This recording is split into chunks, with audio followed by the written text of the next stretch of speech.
tree-formed sea grapes. Dun, dun, dun. Yeah, so in this video I'm going to tell you about tree-forming sea grapes. Hey, welcome to Eat Your Backyard, my YouTube channel, where I talk about all kinds of things, like edible things and ornamental things and philosophical things. So, this is a sea grape.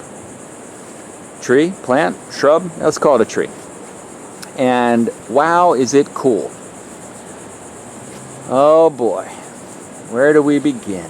Let's begin with the striking red, veiny nature of this thing. Look at that. That was actually used as a dye by Native Americans, I'm told. It could be totally false. I don't know. I was raised by TV. That's what it told me. Beautiful, beautiful. Another thing here is that the consistency of the tree is something like cardboard or laminated cardstock, more like cardstock. Yeah, it even sounds like it. The top, again, you got that redness, that red vein. Beautiful. Now these plants are common in the area of Florida that I live, the east coast of Florida. And I grew this, I grew every sea grape in my yard, and I currently have 1, 2, 3, 4 of them from sea grapes which had fallen in the sand around a sea grape shrub. And I just grabbed it and threw it in the ground here, and they all grew. So that's the way I know how to grow them. I suppose you could go when they are blooming actual sea grapes and collect the seeds and plant them that way. They'd probably grow as well. These rooted very shallow. They just rooted laying on top of the ground. They are pretty hardy once you get them going. Now I'm growing them in something akin to beach sand. Right, that's what my yard is. It's got organic matter in it, like this cow manure. Yeah, but it doesn't take much. I don't do anything special. I don't fertilize it. I don't do anything to it. The new growth, very rapid. I just cut this not too long ago, and look, already forming a sprout. They are, I think, wanting to be tree formed. Very fast grower, etc. So I tree form them. One thing I use is I take the branch itself and I bend it over. Not enough to snap it, but just enough to curve it. See that? And now look at that. It's growing over. You know where that was? A month ago? It's growing straight up. It was as tall as that.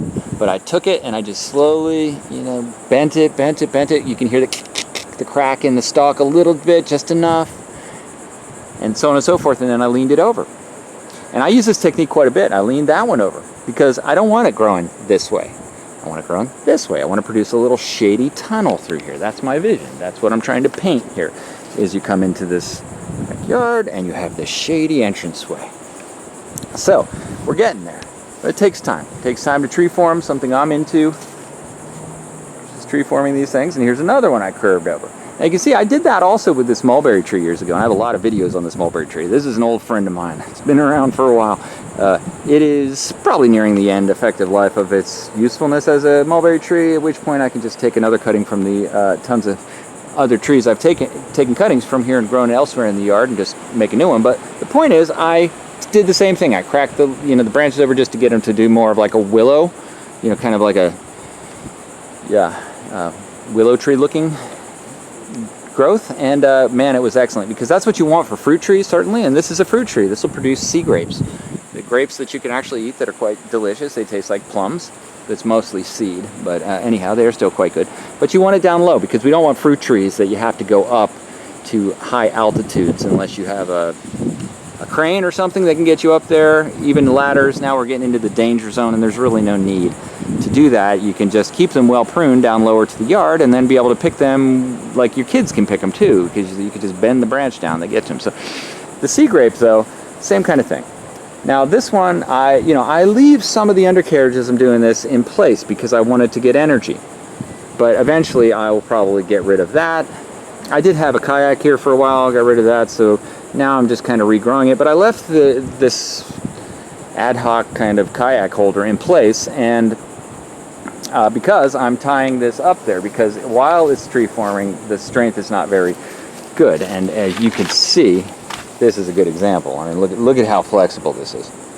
Look at that. It'll just weight down on its own. It'll just lean down on its own weight.